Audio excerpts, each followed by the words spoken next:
বিড়িতে নেশা হয় না হয় না? তাহলে বিড়ি কি? হারাম। জর্দায় নেশা হয় না হয় না? তাহলে জর্দা কি? হারাম। গুলে নেশা হয় না হয় না? গুল কি? হারাম। নেশা জাতীয় দ্রব্য, আজকে নেশা জাতীয় দ্রব্যের কবলে পড়ে, নেশা জাতীয় দ্রব্যের কারণে মুসলিম তরুণ তরুণীরা ধ্বংসের দ্বার প্রান্তে চলে গিয়েছে।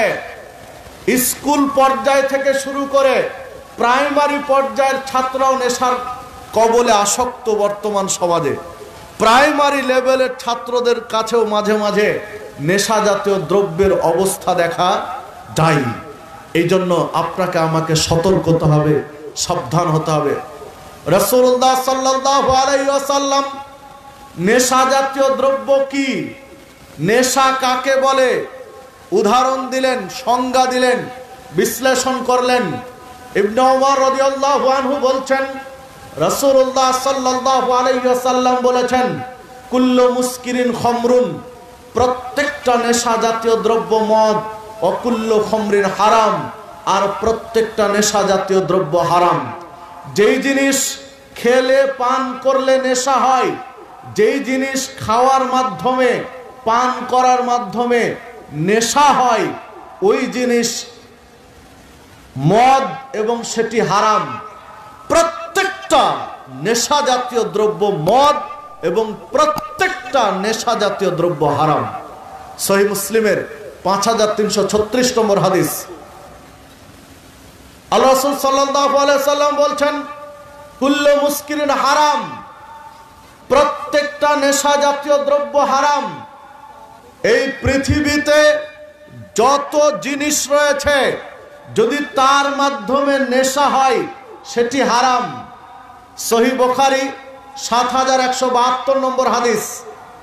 আল্লাহ রাসূল সাল্লাল্লাহু আলাইহি ওয়াসাল্লাম বলছেন, মা আসকারা কাসীরুহু ফাকালিলুহু হারাম, যেই জিনিস অনেক পরিমাণ খেলে নেশা হবে তার সামান্য পরিমাণ খাওয়া হারাম। বেশি পরিমাণ কোনো জিনিস খেলে যদি নেশা হয় তার বিন্দু মাত্র খাওয়া হারাম। বেশি খেলে যদি নেশা হয় তার সামান্যতম খাওয়া হারাম। ইবনে মাজাহ 3393 নম্বর হাদিস। দেখুন, 3টি হাদিস পেশ করেছে আপনার কাছে, সহিহ বুখারীর একটি, সহিহ মুসলিমের একটি, ইবনে মাজার একটি। যে জিনিস খেলে পান করলে নেশা হয় তা হারাম, তা মদ। বেশি পরিমাণে খেলে নেশা হলে তার সামান্য পরিমাণ খাওয়া হারাম। এইবার এর আলোকে আপনি দেখেন, বিড়িতে নেশা হয় না হয় না? তাহলে বিড়ি কি? হারাম। জর্দায় নেশা হয় না হয় না? তাহলে জর্দা কি? হারাম। গুলে নেশা হয় না হয় না? গুল কি? হারাম। হ্যাঁ, আপনার যদি সন্দেহ থাকে তো আরো অপেক্ষা করেন, আরো 2-4টি হাদিস আপনার কাছে পেশ করি। ইনশাআল্লাহ হৃদয় দিয়ে যদি বুঝার চেষ্টা করেন, দেহ মনকে ঝুঁকিয়ে দিয়ে দেহ মন এর মধ্যে রেখে যদি বুঝার চেষ্টা করেন, ইনশাআল্লাহ আপনি বুঝতে পারবেন যে এগুলো হারাম। দেখুন, আল্লাহ রাসূল সাল্লাল্লাহু আলাইহি ওয়াসাল্লাম বললেন, বেশি পরিমাণ খেলে নেশা হলে অল্প পরিমাণ হারাম। যে জর্দা একজন মুসলিম খান, যে জর্দাটা একজন মুসলমান খাচ্ছেন, ওই জর্দা 1 কোটা, 2 কোটা, 3 কোটা নেন। 3 কোটা জর্দায় কতটুকু হতে পারে? প্রায় 1 অঞ্জলি, নাকি 1 খাবল, নাকি বলেন?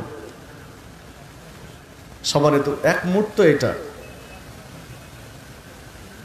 যেটাকে অঞ্জলি বলা হয়, বাংলাতে 1 অঞ্জলি বলছে আর কি। সবারই তো উপস্থিতি। দেখুন, 2-3 কোটা জর্দা নেন, নেওয়ার পরে মুঠ ভর্তি করে নেন মুখের মধ্যে। মুড়ি যেভাবে চাবিয়ে খান, 1 কোটা জর্দা চাবিয়ে খান। 1 কোটা জর্দা মুড়ির মতো চিবিয়ে খাওয়ার পরে যদি দেখেন মাথা এলোমেলো হয়ে আছে, এক কোটা জর্দা মুড়ির মতো চিবিয়ে খেয়ে যদি মনে হয় সামনের পিলারটা নড়ছে, সামনের পিলারটা নড়ছে, গাছগুলো নড়ানড়ি করছে, যদি মনে হয় দাঁড়িয়ে থেকে যদি মনে হয় যে আপনার শরীর এমনি দুলছে এক কোটা জর্দা চিবিয়ে খাওয়ার পরে, তাহলে জর্দার একটা দানা খাওয়া হারাম। আমি বুঝাতে পারলাম কিনা জানি না আপনাকে। আল্লাহ রাসূল সাল্লাল্লাহু আলাইহি ওয়াসাল্লাম বলেন মাসকারা কাতিরুহু ফাকালিলুহু হারাম। বেশি পরিমাণ খেলে যদি নেশা হয় তার সামান্য পরিমাণ হারাম। তো আপনি এক কোটা জর্দা চিবিয়ে খান, 2 কোটা জর্দা চিবিয়ে খান, 3 কোটা জর্দা চিবিয়ে খান, 2-3 কোটা জর্দা মুড়ির মতো চিবিয়ে খেয়ে যদি মনে হয় সামনের পিলারটা নড়ছে, পিলারটা হাঁটছে সামনের দিকে, যদি মনে হয় মাথা কেমন এলোমেলো করছে, যদি মনে হয় পানিগুলো আপনা আপনি উপরে উঠে যাচ্ছে, বোতল থেকে উপরে উঠে উঠে পড়ছে, তাহলে জানবেন আপনার মাথায় সমস্যা হয়েছে, মানে এটা নেশা, মানে মাতলামি যে ভাব এটা চলে এসেছে। বিদায় জর্দার একটা দানা খাওয়া হারাম। আগামীকাল পরীক্ষা করেন, যারা জর্দা খান আগামীকাল পরীক্ষা করবেন, তারপরে খাবেন। গুল, যারা গুল খান, আপনি যে গুলটা খান 4-5 কোটা গুল নেবেন, 3 কোটা অন্তত গুল নেবেন, এইরকম 1 গ্লাস পানিতে ওই 3 কোটা গুল ঢালেন, ঢেলে মিক্সড করে নেন, এরপরে এই মিক্সড গুল চুমুক দিয়ে খান, 3-4 কোটা গুল একবারে খান। খাওয়ার পরে যদি দেখেন না মাথা এলোমেলো, মাথার কাজ করছে না, উল্টা পাল্টা হচ্ছে সবকিছু, তাহলে গুলের সামান্যতম দাঁতে দেওয়া হারাম। যেই বিড়ি আপনি খান, যেই বিড়ি একজন মুসলিম খাচ্ছেন, যেই সিগারেট একজন মুসলিম খাচ্ছেন, 2-3 প্যাকেট সিগারেট বিড়ি নিয়ে বসেন, 2-3 প্যাকেট সিগারেট বা বিড়ি একটার পর একটা ধরেন আর ধোঁয়া নেন, একটার পর একটা ধরান আর ধূমপান করতে থাকেন, একদম পেট ভর্তি করে নেন ধোঁয়া দিয়ে, বিড়ি সিগারেটের ধোঁয়ায় পেট ভর্তি করার পরে যদি মনে হয় যে না মাথা কেমন ঘুরছে বা এলোমেলো, তাহলে বিড়িতে একটা টান দেওয়া হারাম। মানে বেশি খেলে যদি নেশা হয় তার সামান্য পরিমাণ খাওয়া হারাম। তো বেশি খেয়ে মেপে দেখেন, বেশি খাওয়ার পরে পরীক্ষা করে দেখেন যে কোনো সমস্যা হচ্ছে কিনা। সম্মানিত উপস্থিতি, আপনি খেতে পারবেন না, কারণ আপনিও জানেন যে এটা নেশা, আপনিও জানেন এটা নেশা। যদি মন আপনার সন্দেহ থাকে আগামীকালকে পরীক্ষা করবেন, তারপরে কথা বলিয়েন। আমি তো নাসিরাবাদ বাইতুল আমান জামে মসজিদের খতিব, আমি তো প্রত্যেক জুমায় আসি, প্রায় জুমাতে আসি। আমি জুমায় আসবো, আমার সাথে দেখা করেন যে না আমি 2 কোটা 3 কোটা জর্দা চিবিয়ে খেয়েছি, কোনো সমস্যা হয়নি। আপনি মসজিদে দেখা করেন, খুতবার সময় আপনার সাথে কথা হবে ইনশাআল্লাহ। যদি এই পরীক্ষা ফেল হয়, জর্দা গুল বিড়ি হারাম যদি মনে হয় আপনার না হয়, আপনাকে আরেকটা থিওরি দিচ্ছি পরীক্ষা করার জন্য, আরেকটা থিওরি দিচ্ছি। মুসলমানের বাচ্চা হয়ে যারা বিড়ি সিগারেট জর্দা গুল খান, আপনি পরীক্ষা করেন, আপনাকে আরেকটা পরীক্ষার পদ্ধতি দিচ্ছি। দেখুন, একটা দুধের বাচ্চা, ছোট শিশু, 1.5 বছর বয়স, 1 বছর বয়স, যে মার দুধ খায় আর হয়তোবা আউট সামান্য কিছু খাবার খায়, আউট খাবার সামান্য কিছু খায়, দুধ বেশি খায় মা, এই ছোট বাচ্চার মুখে আপনি যেই পরিমাণ জর্দা একবার চিবিয়ে খান, একটা পানের মধ্যে যেই পরিমাণ জর্দা আপনি খান, এই পরিমাণ জর্দা ওই দুধের বাচ্চার মুখে দেন। 1.5 বছরের শিশুর মুখে দিয়ে তাকে দুধের সাথে গিলিয়ে খাওয়ান। ডাইরেক্ট তো খেতে পারবে না, দুধের সাথে গিলিয়ে দেন তাকে, মার স্তন চুষে জর্দাটা ভিতরে নিয়ে নেক। এরপরে দেখেন বাচ্চা উল্টা পাল্টা হচ্ছে কিনা, তার চোখ মুখ ভিন্ন কিনা, কোনো প্রতিক্রিয়া ব্যক্ত করছে কিনা, ও তো বলতে পারবে না। 1.5 বছর শিশু আপনাকে কি বলবে? এই পৃথিবীতে শিশু অবস্থায়, মায়ের দুধ খাওয়া অবস্থায় 4 জন শিশু কথা বলেছে। কয়জন? 4 জন, মাত্র 4 জন শিশু। সহিহ বুখারীতে 3 জনের কথা এসেছে, আর একটা সহিহ মুসলিমের মধ্যে 1 জনের কথা আছে। এই 4 জন শিশু ছাড়া এই পৃথিবীতে কেউ দুধ খাওয়া অবস্থায় কথা বলেনি। বিধায় আগামী দিনে কেউ কোনোদিন আল্লাহ এর ধরনের কাউকে দিবেন কিনা আমি জানি না, কারণ এই বিষয়ে কোনো কথা নেই। বিধায় আল্লাহ ভালো জানেন দিবেন কিনা। তো আপনার 1.5 বছরের শিশু, 1 বছরের শিশু দুধের বাচ্চা কথা বলতে পারে না, বিধায় সে বলতে পারবে না, তার অ্যাটিটিউড, তার মন মানসিকতা, তার অ্যাক্টিং গুলোতে আপনাকে বুঝে নিতে হবে তার কোনো সমস্যা হচ্ছে কিনা। যদি চোখ উল্টা পাল্টা করে, মুখ দিয়ে লালা পড়ে, বা আর কোনো সিন ক্রিয়েট করে, বা আর কোনো প্রতিক্রিয়া ব্যক্ত করে, তাহলে জানবেন এটা কি আছে, নেশা। আপনি যেই পরিমাণ গুল একবারে দাঁতে গুলেন, এই পার আর ওই পারে মারেন, ওই গুলটা আঙ্গুলে নেন, ছোট বাচ্চার জিহ্বায় লেপে দেন। কত বছরের বাচ্চা? যে বাচ্চা দুধ খাচ্ছে, 1.5 বছর 1 বছরের বাচ্চা। এরপরে যদি দেখেন যে না উল্টা পাল্টা হচ্ছে, তাহলে জর্দা কি, নেশা আছে। বিড়ি আপনি টানছেন, বিড়ির ধোঁয়া নিয়ে কিছু পেটে দিচ্ছেন, কিছু নাক দিয়ে বের করছেন, কিছু মুখ দিয়ে বের করছেন। আগামীকালকে বিড়িখোর মুসলিম ভাতৃমণ্ডলী, যে সকল ভাই বিড়িখোর, সিগারেট খোর, এই বিড়িখোর সিগারেট খোর মুসলিম ভাইদের বলছি, আপনি আগামীকালকে ছোট বাচ্চা দিয়ে পরীক্ষা করবেন। বিড়ি তো ছোট বাচ্চা টানতে পারবে না। যে বিড়ি আপনি খান, যে সিগারেট আপনি খান, এই বিড়ি আর সিগারেট টানেন, টানার পরে ছোট বাচ্চার মুখটা ফাঁক করেন, মুখটা ফেড়ে এবার ধোঁয়াটা দেন ছোট বাচ্চার মুখে, ধোঁয়া দিয়ে মুখটা চেপে ধরে বলেন বেটা নাক দিয়ে ছাড়ো। পরীক্ষা আগামীকালকে করেন। ধোঁয়া মুখের মধ্যে দেওয়ার পরে মুখ চেপে ধরে বলেন বেটা নাক দিয়ে ছাড়ো, আর বাকিটা খাও। একটা সিগারেটের ধোঁয়া পরস্পর তার মধ্যে ঢুকাতে থাকেন। এরপরে দেখেন যদি বাচ্চার কোনো ক্ষতি হয়, বাচ্চার চোখ এলোমেলো হয়, বা কোন রকম প্রতিক্রিয়া ব্যক্ত করে, তাহলে এটা হারাম। কোন হালাল খাদ্য, পৃথিবীর কোন হালাল খাদ্য, পৃথিবীর কোন হালাল খাদ্য ছোট বাচ্চার মুখে, কথা বলছেন কে? এই বাবু, কথা বললে বাইরে গিয়ে বলো, এখানে না। পৃথিবীর কোন হালাল খাদ্য ছোট বাচ্চার মুখে যদি দেন, ছোট বাচ্চার মুখে যদি দেন, 5-7টা ভাত দেন ছোট বাচ্চার মুখে, চোখ উল্টা পাল্টা হবে। আর অন্য দুধ ছাড়া অন্য খাবার দেন কিছু, চোখ উল্টা পাল্টা। হ্যাঁ, আপনি এখন কিছু মানুষ আছে যাদের ঘাট তেড়া, ঘাট তেড়া বুঝেন, রগ বাঁকা বুঝেন, ঘাট তেড়া মানুষ, ও সোজাটা বুঝতে পারে না, শুধু বাঁকিয়ে ধরে, মানে বাঁকা করে বোঝার চেষ্টা করে। ও পট করে বলবে দুধের বাচ্চার মুখে আমি এত বড় গোস্তের টুকরো দেবো, গিলতে পারবে? এটা বেউকুফি প্রশ্ন না? এটা বেউকুফি প্রশ্ন না? এই ঘাট তেড়াদের, হ্যাঁ, দুধের বাচ্চা তো গিলতে পারবে না, তো ঠিক আছে তুমি গোস্তকে একদম টুকরো টুকরো করে দাও, ছোট ছোট করে দাও, একদম মানে গোস্ত ভুনা করে একদম কুচি কুচি করে দাও, এরপরে একটা গোস্তের টুকরো পরস্পরে খাও, ক্ষতি হবে না ইনশাআল্লাহ, কারণ এটা হালাল না।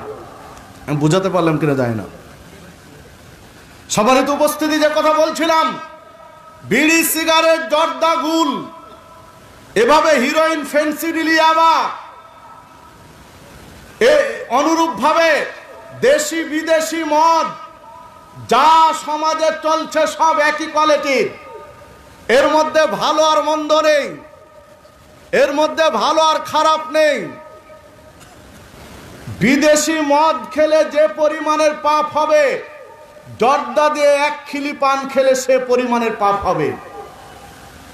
হিরোইন খেলে যে পরিমাণের পাপ হবে, দাঁতে একবার গুল মারলে সম পরিমাণের পাপ হবে। ফেন্সিডিল খেলে যে পরিমাণের পাপ হবে, ইয়াবা খেলে যে পরিমাণের পাপ হবে, বিড়িতে একটা টান, সিগারেটে একটা টান দিলে সমান পাপ হবে। সবারই তো উপস্থিতি, কারণ এর মধ্যে কোনো পার্থক্য নেই। হারাম হারাম, হারামের কোনো কোয়ালিটি আছে? হারামের মধ্যে কোনোটা বলা যাবে এটা ভালো হারাম আর এটা খারাপ হারাম? বলা যাবে? যেটা ভালো হারাম আর এটা খারাপ হারাম, সুযোগ আছে বলার? বলতে পারবেন যে হিরোইন খারাপ হারাম আর বিড়ি ভালো হারাম, ফেন্সিডিল খারাপ হারাম আর গুল ভালো হারাম, ইয়াবা খারাপ হারাম আর জর্দা ভালো হারাম? সুযোগ আছে বলার? হারামের কোনো কোয়ালিটি নেই। যেটা হারাম সেটা হারামই, ওর মধ্যে কোনো কোয়ালিটি নেই, ওর মধ্যে ভালো মন্দ নেই। বিধায় হিরোইন, ফেন্সিডিল হারাম যেমনই, ইয়াবা যেমন হারাম, জর্দা, গুল, বিড়ি তেমনই হারাম। সবচেয়ে কষ্ট লাগে, আশ্চর্য লাগে যখন একজন সালাত পড়ুয়া মানুষকে বিড়ি টানতে দেখি। সালাত পড়ুয়া মানুষ যখন জর্দা দিয়ে পান চাবায় তখন বেশি কষ্ট লাগে। সালাত পড়ুয়া মানুষ যখন গুল মারে দাঁতে তখন বেশি কষ্ট লাগে, যে আশ্চর্য, সালাত পড়ে অথচ বুঝে না যেগুলো আমি কি খাচ্ছি, কি পান করছি। কেন? চলুন আরো সামনে। রাসূলুল্লাহ সাল্লাল্লাহু আলাইহি ওয়াসাল্লাম এক বৈঠকে বলছিলেন, ফাস্তানিবুল খামর, ফাস্তানিবুল খামর, নেশা জাতীয় দ্রব্য থেকে বাঁচো, নেশা জাতীয় দ্রব্য থেকে বেঁচে থাকো। ফাইন্নাহা উম্মুল খাবায়েস, কেননা এই পৃথিবীতে যত নোংরা কাজ রয়েছে সকল নোংরা কাজের মা হলো নেশা করা, সকল নোংরা কাজের মা হচ্ছে নেশা করা। সহিহ নাসাইর মধ্যে হাদিস পাবেন 5666 নম্বর হাদিস। রাসূলুল্লাহ সাল্লাল্লাহু আলাইহি ওয়াসাল্লাম মুআদ রাদিয়াল্লাহু আনহুকে বলেছিলেন, লা তাশরাবিল খামর, মুআজ খবরদার নেশা জাতীয় দ্রব্য খাবে না, পান করবে না, নেশা করবে না। কেননা ফাইন্নাহু রাসু কুল্লি ফাহিশাতিন, যত ফাহেসা কাজ রয়েছে, যত অপছন্দনীয় কাজ রয়েছে, সকল ফাহেসা কাজের মাথা হলো নেশা করা, রাস হলো নেশা করা। যে হাদিস সিলসিলা সহিহার মধ্যে পাওয়া যাবে 570 নম্বর হাদিস, মেশকাতের 61 নম্বর হাদিস, এবং হাদিসটি মুসনাদে আহমদের মধ্যে পাওয়া যাবে এবং হাদিস সহিহ। দেখুন, আবু দারদা রাদিয়াল্লাহু আনহু বলছেন, রাসূলুল্লাহ সাল্লাল্লাহু আলাইহি ওয়াসাল্লাম বলেছেন, লা তাশরাবিল খামর, নেশা করবে না, নেশা জাতীয় দ্রব্য খাবে না, পান করবে না। কেননা ফাইন্নাহু মিফতাহু কুল্লি শাররিন, কেননা পাপের জগতে প্রবেশের চাবি হলো নেশা করা। সকল অপকর্মের, সকল নোংরা কাজের পাপের জগতে প্রবেশের চাবি হলো নেশা করা। যে হাদিস মুসনাদে আহমদের মধ্যে পাওয়া যাবে 3390 নম্বর হাদিস। তিনটি হাদিস আপনার সামনে পেশ করেছি। সকল পাপের মা হলো কি? নেশা করা। দেখুন, সকল পাপের মাথা হলো নেশা করা। এরপর আল্লাহ রাসূল সাল্লাল্লাহু আলাইহি ওয়াসাল্লাম বলেন, সকল পাপ বা নোংরা কাজের প্রবেশের চাবি হলো নেশা করা। তারপরেও বলুন তো, একজন মুসলিম কোন প্রকারের নেশা করতে পারে? এত কঠিন সিগন্যাল দেওয়ার পরেও, এত কঠিন ভয়াবহতা বলার পরও একজন মুসলিম কোন প্রকারের নেশা করতে পারে না। দেখুন, রাসূলুল্লাহ সাল্লাল্লাহু আলাইহি ওয়াসাল্লাম বলছেন, আবু হুরায়রা রাদিয়াল্লাহু আনহু হাদিস বর্ণনা করেছেন, মুদমিনু খামরিন কাআবেদে ওয়াতানিন, যারা নিয়মিত নেশা করে, যারা নেশা জাতীয় দ্রব্য খায় বা পান করে, কাআবেদে ওয়াতান, তারা মূর্তি পূজকের ন্যায় অপরাধী। মূর্তি পূজা করলে যে মানের পাপ হয়, মূর্তি পূজা করলে যে রূপ পাপ হয়, মূর্তি পূজা করলে যে পরিমাণের পাপ হয়, নেশা জাতীয় দ্রব্য খেলে পান করলে ওই মানের পাপ হয়, ওই পরিমাণের পাপ হয়। এ কথা আমার নয়, এ কথা আল্লাহ রাসূল সাল্লাল্লাহু আলাইহি ওয়াসাল্লাম বলেছেন। শুধু আপনাকে আমি হাদিসটি অনুবাদ করে দিলাম। খুলেন ইবনে মাজাহ 3375 নম্বর হাদিস এবং হাদিস সহিহ। মুদমিনু খামরিন, নেশা জাতীয় দ্রব্য খায় বা পান করে ওই ব্যক্তির অপরাধ কাআবেদে ওয়াসান, মূর্তি পূজার নেই। মূর্তি পূজা করা যে পরিমাণের পাপ, নেশা করা ওই পরিমাণের পাপ। সম্মানিত উপস্থিতি, আপনি মুসল্লি, সালাত পড়ুয়া মানুষ, জর্দা দিয়ে পান চাবাচ্ছেন, আপনি কি ভেবেছেন মন্দিরে একটা লোক মূর্তি পূজা করছে তার পাপ, আর আপনি সালাত পড়ে জর্দা দিয়ে পান চাবাচ্ছেন, আপনার পাপ সমপর্যায়ের? এ কথা আল্লাহ রাসূল সাল্লাল্লাহু আলাইহি ওয়াসাল্লাম বলছেন। দেখুন, যারা দাঁতে গুল মারছেন, মুসলিম হয়ে সালাত পড়ুয়া মানুষ দাঁতে গুল মারেন, একটু বিবেকের কাছে প্রশ্ন রাখেন, মন্দিরে একজন মূর্তি পূজা করছে তার পাপ, আর আপনি সালাত পড়ুয়া গুলখোর, আপনার পাপ সমপর্যায়ের। দেখুন, মন্দিরে মূর্তি পূজা করে যে পাপ হচ্ছে, আপনি মুসলিম বিড়িখোর, আপনি মুসলিম সিগারেট খোর, সালাত পড়ুয়া বিড়ি সিগারেট খোর, আপনার সমান ওই মন্দিরে মূর্তি পূজকের নেই, সমপর্যায়ের। আপনার একটু হিতাহিত জ্ঞান থাকা দরকার যে এত কষ্ট করে শীতের রাত্রে ঘুম ছেড়ে দিয়ে ঠান্ডা পানিতে অজু করে মসজিদে সালাত পড়ে যদি জর্দা খাওয়ার জন্য, গুল খাওয়ার জন্য, বিড়ি খাওয়ার জন্য আপনার পাপের কোয়ালিটি ওই মূর্তি পূজকের মতো হয়, তাহলে কেন আপনি নোংরা খাদ্যটা মুখে তুলছেন? কি এমন আছে জর্দার মধ্যে, কি এমন আছে গুলের মধ্যে, কি এমন আছে বিড়ির মধ্যে যা আপনি এই অপরাধটা করবেন? কেন করবেন? একটু ভাবেন, একটু বিশ্লেষণ করেন, একটু হৃদয় দিয়ে ভাবার চেষ্টা করেন। দেখুন, আরো শক্ত কথা বলেছেন রাসূলুল্লাহ সাল্লাল্লাহু আলাইহি ওয়াসাল্লাম, মূর্তি পূজকের ন্যায় অপরাধ। এই কথাই যদি হজম করতে না পারেন তো পরের কথাটা হজম করবেন কি করে? আল্লাহ রাসূল সাল্লাল্লাহু আলাইহি ওয়াসাল্লাম বলছেন, শারিবুল খামরে কাবেদে ওয়াসানিন, যারা নেশা জাতীয় দ্রব্য পান করে, নেশা জাতীয় দ্রব্য খায়, কাবেদে ওয়াসানিন, সে মূর্তি পূজকের ন্যায় অপরাধ। এটা তো আগে শুনলাম, এখনো কঠিন কথা আসেনি। মুদমিন খামরিন কাবেদে, শারিবুল খামরে কাবেদে ওয়াসান, নেশা জাতীয় দ্রব্য খায় পান করে, মূর্তি পূজার ন্যায় অপরাধ করে। পরের বাক্যে বলছেন, ওয়াশারিবুল খামরে কাবেদিল লাত ওয়াল উজ্জা, যারা নেশা জাতীয় দ্রব্য খায় পান করে তারা লাত এবং উজ্জার বান্দার নেই। রাসূল সাল্লাল্লাহু আলাইহি ওয়াসাল্লাম এই কথা বলছেন। দেখুন, যারা নেশা জাতীয় দ্রব্য খায় পান করে, আপনি বিড়ি সিগারেট জর্দাগুল আর ইয়াবা খাচ্ছেন, একটু হাদিসটা ভাবেন তো। আল্লাহ রাসূল সাল্লাল্লাহু আলাইহি ওয়াসাল্লাম বলছেন, শারিবুল খামরি, নেশা জাতীয় দ্রব্য খায় পান করে, কাবেদিল লাত ওয়াল উজ্জা, সে যেন লাত এবং উজ্জার বান্দার মতো। লাত এবং উজ্জার বান্দার মতো ওই ব্যক্তি, যে ব্যক্তি নিয়মিত নেশা করে, নেশা জাতীয় দ্রব্য খায় পান করে। একটু ভাবুন, লাত এবং উজ্জার বান্দা, আল্লাহর বান্দা কি লাত এবং উজ্জার বান্দা? আল্লাহর বান্দা কি লাত এবং উজ্জার বান্দা হবে? তাহলে নেশা জাতীয় দ্রব্য খেলে পান করলে আল্লাহর বান্দা হওয়া যায় না, আল্লাহর বান্দা হওয়া যায় না। আল্লাহর বান্দা হতে হলে আপনাকে নেশা জাতীয় দ্রব্য পরিহার করতে হবে। হাদিস পাবেন, যে হাদিসটি পেশ করলাম আপনার কাছে, হাদিসটি পাবেন জামে আস-সাগীরের মধ্যে, জামে আস-সাগীরের 2074 নম্বর হাদিস। হাদিসটি পাবেন সহিহুল জামে এর মধ্যে 3701 নম্বর হাদিস, এবং হাদিস সহিহ। সম্মানিত উপস্থিতি, যে কথা বলছিলাম, রাসূলুল্লাহ সাল্লাল্লাহু আলাইহি ওয়াসাল্লাম